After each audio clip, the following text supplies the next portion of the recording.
წარმოგიდგენიათ, რომ გროზნოში და რუსეთის გარდა ვერსად ვერ იმოგზაურებთ ბატონო მუხზარ? არა, არ წარმომიდგენია და არც მაქვს მაგის წარმოდგენის, არც სურვილი და არც მჯერა სიმართლე რომ. ის რისი წარმოდგენაც ნუგზარ ჭიტაძეს არ უნდა და დღეს რეალობად ექცა. ევროკავშირის წევრ სამ ქვეყანაში რეჟიმის მსახურ პროკურორს შესვლა სამუდამო დაეკრძალა. ეს ინტერვიუ ნიკა კაცაძის საქმის პროკურორთან სანქციების დაწესებამდე ჩავწერეთ. მაშინ პროკურორი, რომელსაც ევროპაში მოგზაურობა უყვარს, ამბობდა, რომ სანქციების არ ეშენია. თუმცა დღეს აღმოაჩინა, რომ უკანონო პოლიტიკური დავალებების შესრულება ძვირი დაუჯდა. ევროპაში დადიხართ ხოლმე? ყოფილა რამოდენიმეჯერ. ბოლოს როდის იყავით?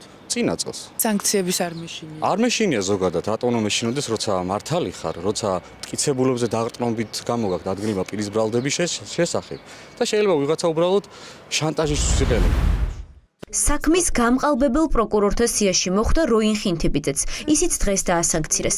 ხინთიბიძეს საბას ხვიტარიძის, გიორგი მინდაძის და ანრი კვარაცხელიას სისხლის სამართლის საქმეები აწერია. ყველა მათგანს პოლიციელზე თავდასხმას ედავებიან, თუმცა საქმის მასალებში პოლიციელების ჩვენებების გარდა არაფერი უდევთ. როდესაც სინდისის პატიმრებს ციხეში უშვებდა, მაშინ არ სჯეროდა, რომ ამის გამო დიდი ფასის გადახდა მოუწევდა.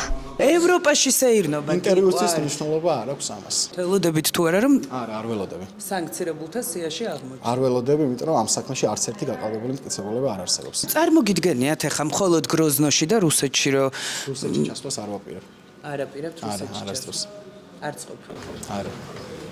ლიეტუვამ, ლატვიამ და ესტონეთმა სავიზო სანქცია დაადო იმ საქმის პროკურორებს და მსაჯულებს, ვინც სინდისის პატიმრები დაუსაბუთებლად დაატყვევა. ანდრო ჭიჭინაძის, ონისე ცხადაძის, რეზო კიკნაძის, ზვიად ცეცხლაძის და ვეფხია კასრაძის საქმეების პროკურორმა დღეს პირველების სატელეფონო ზარით გაიგო, რომ ადამიანის უფლებების დარღვევის გამო დღეიდან სანქცირებულია. ადამიანის უფლებების დარღვევის გამო შეგიყვანეს ამ სანქციების სიაში ბატონო ვაჟა და თქვენ როგორც პროკურორი პოზიცია არ გაქვთ ამასთან დაკავშირებით? არაფერი იცვლება თქვენთვის ამოცემულობის შემდეგ? რეჟიმის მსახურ პროკურორებს და მოსამართლეებს შორის აღმოჩნდა მოსამართლე ლელა მარიდაშვილი. ქალი, რომელიც სასამართლოში პირდაპირ ქართული ოცნების პარტიული სიიდან გაამწესეს და პოლიტიკური დავალებების უბადლო შემსრულებლად იქცა. მარიდაშვილი სინდისის პატიმარი საბას ხვიტარიძის და გიორგი ახობაძის მოსამართლეა, რომელსაც გასულ კვირას ბიძინა ივანიშვილის პირადი შურისძიების საქმის განხილვაც დაევალა. გიორგი ბაჩიაშვილს სანქცირებულმა მოსამართლემ გირაო შეუფარდა და უკვე პროკურატურაში ჩაბარებული პასპორტების ხელახლა მიტანა დაავალა. დაასანქცირეს გიორგი ბაჩიაშვილის საქმის კიდევ ერთი მოსამართლე გიორგი გელაშვილი. დავალება იყო კლანის? მურუსიძე თქვენი მეგობარია? მურუსიძე ჩემი კოლეგაა. მხოლოდ კოლეგა? სასამართლოში გასული. ეს მოსამართლე ზვიად შარაძეა. დასავლური სანქციების სიაში შარაძე აქციაზე დაკავებული ახალგაზრდების საქმეებზე გამოტანილი უკანონო გადაწყვეტილებების გამო მოხვდა. სწორედ შარაძემ გაუშვა ციხეში ლაზარე გრიგორიადისი და 5 წლით პატიმრობა შეუფარდა ფრიდონ ბუბუტაიშვილს, რომელსაც რუსული კანონის საწინააღმდეგო აქციაზე ქვის როლას ედავებოდნენ. პროცესი, რომელიც მიმდინარეობს სინდისის პატიმრების მიმართ, სრულიად გასცდენილია სამართლებრივ ჩარჩოს და მთლიანად დამყარებულია, ეფუძნება გარე პროცესებს და პოლიტიკურ ნებებს, რომლებიც ჯერჯერობით არ შეცვლილა მესამე თვის თავზე. არანაირი მტკიცებულება არ არის საქმეში, რომ ამ ადამიანებმა რაიმე სახის დანაშაული ჩაიდინეს. ის რომ პროკურორი ასეთი მტკიცებულებების მიუხედავად არ იღებს გადაწყვეტილებას საქმის შეწყვეტასთან დაკავშირებით, ცალსახად ამის შემდგომ ლოგიკურია ის, რაც დღეს გამოქვეყნდა, რომ ვაჟა თოდო არის დასანქცირებული. სანქციების სიაში პირველად მოხვდა მოსამართლე ირაკლი ხუსკივაძე.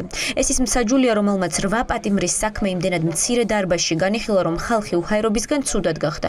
შემდეგ კი სხდომა ბრალდებულების გარეშე ჩაატარა. ბალტიის ქვეყნებში ვეღარ შევა ვერც ანდრო ჭიჭინაძის და ონისე ცხადაძის საქმეების მოსამართლე ქეთევან ჯაჭვაძე. დღევანდელი მოცემულობით ნიკა კაციას საქმეზე მოსამართლეც და პროკურორიც სანქცირებულები არიან. მრავლობიჩი ვამბობ, ჩვენი შვილები მართლები არიან, სიმართლე ამათ მხარეს არის, ჩვენ მხარეს არის და მაინც აი ასეთი ბრძოლის გადატანა გვიწევს, მაგრამ არა უშავს. ჩვენ მხნედ ვართ, არ ვიღლებით, არ ვჭერდებით და ვიბრძოლებთ. სანქცირებულთა ვრცელ სიაში მოხვდა მზია ამაღლობელის საქმის პროკურორი ვლადიმერ თურმანიძეც, რომელმაც წარსულში ბიზნესმენ გიორგი ჩიკვაიძის წინააღმდეგ სისხლის სამართლის საქმე ალექსანდრე ივანიშვილის დავალებით შეკერა. სამკუთხედი ესე იკვრება, ესე იგი ბიძინა ივანიშვილი, გაბიტაშვილი და მერე უკვე ქვედარგოლის პროკურორი. და ამ ყველაფერს რა თქმა უნდა აგვირგვინებს მერე ის მოსამართლეები, რომლებიც მოსამართლეების გარდა ყველაფერი არის. შავით თეთრზე არის საქმე ნაკერი, ანუ იმდენად აბსურდულად აქვს ეს ყველაფერი გაკეთებული, რომ ნებისმიერი ადამიანი, ვის დაждდება და ამ საქმეებს დახედავს, იურისტის რო არ იყოს, ანუ ყველა დარწმუნდება, რომ ეს ადამიანები არიან აბსოლუტურად ჯერ ერთი რომ სუპერ კორუმპირებულები და მეორე ამ საქმეებს კერავენ ისე რომ წარბიც ანუ არ ეხრება. დასავლური სანქციები ასეთი მასშტაბის არასდროს ყოფილა. რეჟიმის მსახურ პროკურორებთან და მოსამართლეებთან ერთად არიან პოლიციელებიც. აჭარის პოლიციის უფროსი და მისი მოადგილე მეტსახელად კასკა და ბათუმის პოლიციის უფროსი ირაკლი დგებუაძე, რომელიც დემონსტრანტებზე ძალადობის პარალელურად მზია ამაღლობელის საქმეში დაზარალებულია. ლიეტუვა, ლატვია და ესტონეთი სავარაუდოდ მხოლოდ დასაწყისია და რეჟიმის მსახურებზე სანქციები მალე მთელი ევროპის მასშტაბით გავრცელდება.